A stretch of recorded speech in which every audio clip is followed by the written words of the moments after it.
کہ لوگ آپس میں یہاں تک سوال کریں گے کہ یہ کائنات اگر اللہ نے بنائی ہے تو اللہ کو کس نے بنایا ہے. تو رچرڈ ڈاؤکنز کی کتاب پڑھ کے تو مجھے وہ یقین آیا کہ واقعی آپ صلی اللہ علیہ وسلم نے سچ فرمایا تھا. اور ایک اور حدیث بخاری اور مسلم کی ہے، اس میں آیا کہ شیطان آتا ہے انسان کے پاس، وہ کہتا ہے یہ چیز کس نے بنائی، یہ کس نے بنائی. الٹیمیٹلی پوچھتا ہے اللہ کو کس نے بنایا. جب یہ کہے تو تم کہو اعوذ باللہ من الشیطان الرجیم اور اللہ کی پناہ حاصل کر لو. لیکن اس کا ایک ترک صحیح سند کے ساتھ سنن ابی داؤد میں انٹرنیشنل نمبرنگ کے مطابق 4723 اور سنن نسائی الکبریٰ میں 10497 نمبر حدیث ہے. بہترین یہی حدیث ہے کہ شیطان آ کے سوال کرتا ہے تو اس میں آپ صلی اللہ علیہ وسلم نے فرمایا کہ تم کہو فقولوا اللہ احد اللہ الصمد لم یلد ولم یولد ولم یکن لہ کفوا احد. تم کہو کہ اس نے بنایا ہے مجھے جو اکیلا ہے، اس کا کوئی ثانی نہیں ہے، بے نیاز ہے، نہ اس نے کسی کو جنا نہ وہ خود کسی سے جنا گیا، اور اس کی برابری کا اس کی ٹکر کا کوئی نہیں ہے. یہ سورۃ الاخلاص جو ٹچ سٹون آف تھیولوجی ہے، توحید کا سمجھ لیں کسوٹی، جو یہ گولڈ سمتھ سنیاروں کے پاس کسوٹی ہوتی ہے نا، ٹچ سٹون آف تھیولوجی سورہ اخلاص ہے. تو تم یہ سورہ اخلاص پڑھ دیا کرو. اور ایک اور حدیث بخاری اور مسلم کی ہے جس میں آپ صلی اللہ علیہ وسلم نے ارشاد فرمایا کہ جب شیطان یہ وسوسہ دلائے تو کہا کرو آمنت باللہ ورسولہ، میں ایمان لایا اللہ پر اور اس کے رسولوں پر. اب یہ کہنا تو بڑا سادہ سا جملہ ہے، لیکن اس کے پیچھے کیا فلسفی ہے کہ دنیا میں ہزاروں پیغمبر آئے، رپورٹ ہوئے مختلف علاقوں میں، اور ہزاروں پیغمبر ایک ہی بات کرتے رہے کہ آخرت کا دن ہے، ہمیں پیدا کرنے والا ایک اللہ ہے جو اچھائی سے خوش ہوتا ہے، برائی سے ناراض ہوتا ہے، دنیا میں کسی کے ساتھ زیادتی نہ کرو، اس کے احکامات کی پیروی کرو. تمام انبیاء ایک ہی دعوت دیتے آئے. وَلَقَدْ بَعَثْنَا فِي كُلِّ أُمَّةٍ رَسُولًا أَنِ اعْبُدُوا اللَّهَ وَاجْتَنِبُوا الطَّاغُوتَ. ہم نے ہر قوم میں کوئی نہ کوئی پیغمبر بھیجا ایک ہی دعوت کے ساتھ کہ اللہ کی عبادت کرو اور اجتناب کرو طاغوت سے. ہزاروں پیغمبر ایک ہی بات کرتے آئے. بھائیو یہ اتنا بڑا اتفاق کیسے ہو سکتا ہے کہ ہزاروں پیغمبر ایک ہی بات کریں؟ اگر معاذ اللہ استغفر اللہ ان کا نظریہ اپنے آپ کو پروموٹ کرنا ہو تو ہر ایک نیا کنسپٹ لے کے آئے. ہزاروں پیغمبروں کا ایک بات کرنا خود اللہ تعالیٰ کی وحدانیت کی ایک بہت بڑی دلیل ہے. اور پھر ان کا کریکٹر کہ وہ پیغمبر ایسے کہ پوری قوم ان کے کریکٹر کو ماننے والی. ہزاروں پیغمبر مختلف قوموں میں ہر جگہ ان کا کریکٹر ایک اور سب ایک بات کریں، اتنا بڑا حسن اتفاق کیسے ہو سکتا ہے؟ اس کی تو زیرو پروبیبلٹی ہے. تو اب آپ کو بات سمجھ آئی یہ بخاری اور مسلم کی کہ جب شیطان وسوسہ دلائے تو کہو آمنت باللہ ورسولہ، میں ایمان لایا اللہ پر اس کے رسولوں پر. ہزاروں سچے پیغمبر جھوٹی بات نہیں کرتے جن کا کریکٹر انسانیت نے مانا ہوا ہے. اللہ اکبر. تو یہ لاجیکلی وسوسہ کل ہوا. اب آخری 4-5 منٹ میں ضمناً میں وہ بات بھی ایڈریس کر دوں. یہ بھی وسوسہ دیا جاتا ہے کہ بتاؤ کہ کیا اللہ تعالیٰ اپنے ساتھ کا کوئی الہ پیدا کر سکتا ہے؟ یہ سوال ہوتا ہے. یا اللہ تعالیٰ چاہے کوئی ایک پتھر ایسا بنا سکتا ہے جسے خود نہ اٹھا سکے؟ اس کا جواب کیا دیا جائے؟ تو بھائیو بائی ڈیفینیشن یہ سوالات ہی غلط ہیں. اگر آپ سے کوئی پوچھے کہ بتائیے جب آپ کے ابو جان کی آپ کی امی جان کے ساتھ پہلی شادی ہوئی تھی اس وقت آپ کی عمر کتنی تھی؟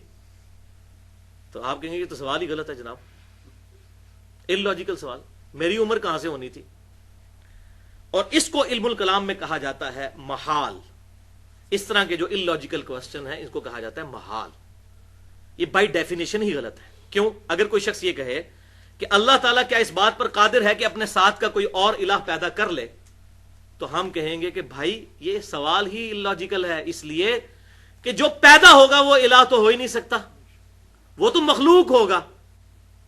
خالق کی تو ڈیفینیشن ہی یہی ہے لم یلد ولم یولد، وہ اوریجن ہو.